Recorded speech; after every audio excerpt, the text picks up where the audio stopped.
ನಮಸ್ಕಾರ ವೀಕ್ಷಕರೇ, ಸವಾಲ್ ಟಿವಿಗೆ ಸ್ವಾಗತ. ನಾನು ಶ್ರುತಿ. ಇಂದಿನ ನಮ್ಮ ಧಾರ್ಮಿಕ ವಿಷಯ ಚಪ್ಪರ ಪೂಜೆ. ಭಾರತೀಯ ಹಿಂದೂ ಸಂಪ್ರದಾಯಗಳಲ್ಲಿ ಅನೇಕ ಜನಪದ ಮತ್ತು ಧಾರ್ಮಿಕ ಆಚರಣೆಗಳು ಕಂಡುಬರುತ್ತವೆ. ಅವುಗಳಲ್ಲಿ ಚಪ್ಪರ ಪೂಜೆ ಒಂದು ಪ್ರಮುಖ ಹಾಗೂ ಅರ್ಥಪೂರ್ಣ ಪೂಜಾ ವಿಧಾನವಾಗಿದೆ. ಈ ಪೂಜೆ ಸಾಮಾನ್ಯವಾಗಿ ಗ್ರಾಮೀಣ ಪ್ರದೇಶಗಳಲ್ಲಿ ದೇವರು ದೇವತೆಗಳ ಕೃಪೆ, ಸಮೃದ್ಧಿ ಹಾಗೂ ರಕ್ಷಣೆಯನ್ನು ಕೋರಿ ಭಕ್ತಿಯಿಂದ ನೆರವೇರಿಸಲಾಗುತ್ತದೆ.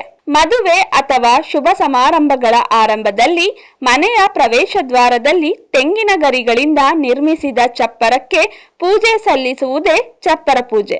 ಇದು ಮಲೆನಾಡು ಸೇರಿದಂತೆ ಹಲವೆಡೆ ನಡೆಯುವ ಪ್ರಮುಖ ಸಂಪ್ರದಾಯವಾಗಿದ್ದು, ಗೌರಿ ದೇವಿಗೆ ಪೂಜೆ ಸಲ್ಲಿಸಿ ವಿವಾಹವು ನಿರ್ವಿಘ್ನವಾಗಿ ನೆರವೇರಲು ಮತ್ತು ದಂಪತಿಗಳಿಗೆ ಸುಖ ಸಮೃದ್ಧಿ ಸಿಗಲೆಂದು ಪ್ರಾರ್ಥಿಸಲಾಗುತ್ತದೆ. ಚಪ್ಪರ ಎಂದರೆ ತಾತ್ಕಾಲಿಕವಾಗಿ ಎಲೆ, ಬಿದಿರು, ಹುಲ್ಲು ಅಥವಾ ಮರದ ಸಹಾಯದಿಂದ ನಿರ್ಮಿಸಲಾದ ಸರಳ ಆಶ್ರಯ. ಚಪ್ಪರ ಪೂಜೆಯಲ್ಲಿ ಇಂತಹ ಚಪ್ಪರವನ್ನು ನಿರ್ಮಿಸಿ ಅದನ್ನು ಪವಿತ್ರವಾಗಿ ಅಲಂಕರಿಸಿ ದೇವರಿಗೆ ಪೂಜೆ ಸಲ್ಲಿಸಲಾಗುತ್ತದೆ. ಇದು ಮಾನವ ಹಾಗೂ ಪ್ರಕೃತಿಯ ನಡುವಿನ ಆಪ್ತ ಸಂಬಂಧವನ್ನು ಸೂಚಿಸುತ್ತದೆ. ಪ್ರಕೃತಿಯೇ ದೇವರ ರೂಪವೆಂಬ ಭಾವನೆ ಈ ಪೂಜೆಯ ಮೂಲ ತತ್ವವಾಗಿದೆ. ಧಾರ್ಮಿಕ ದೃಷ್ಟಿಯಿಂದ ಚಪ್ಪರ ಪೂಜೆ ವಿನಯ ಮತ್ತು ಸರಳತೆಯ ಸಂಕೇತವಾಗಿದೆ.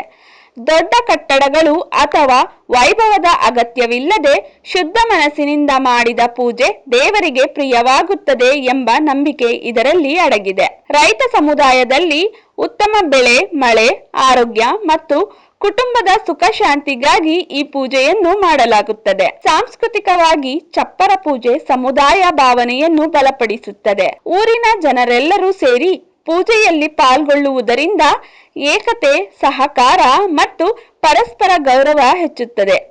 ಹಿರಿಯರು ಕಿರಿಯರು ಒಟ್ಟಾಗಿ ಆಚರಣೆ ಮಾಡುವುದರಿಂದ ಸಂಸ್ಕೃತಿ ಮುಂದಿನ ಪೀಳಿಗೆಗೆ ವರ್ಗಾಯುತ್ತದೆ. ಈ ರೀತಿಯಾಗಿ ಚಪ್ಪರ ಪೂಜೆ ಹಿಂದೂ ಸಂಪ್ರದಾಯದಲ್ಲಿ ಸರಳತೆ, ಶ್ರದ್ಧೆ ಹಾಗೂ ಪ್ರಕೃತಿ ಪೂಜೆಯ ಮಹತ್ವವನ್ನು ಸಾರುತ್ತದೆ. ಚಪ್ಪರ ಪೂಜೆ ಧಾರ್ಮಿಕ ಆಚರಣೆ ಹಾಗೂ ಸಾಂಸ್ಕೃತಿಕ ಪರಂಪರೆಯನ್ನು ಉಳಿಸುವಲ್ಲಿ ಚಪ್ಪರ ಪೂಜೆ ಮಹತ್ವದ ಪಾತ್ರ ವಹಿಸುತ್ತದೆ.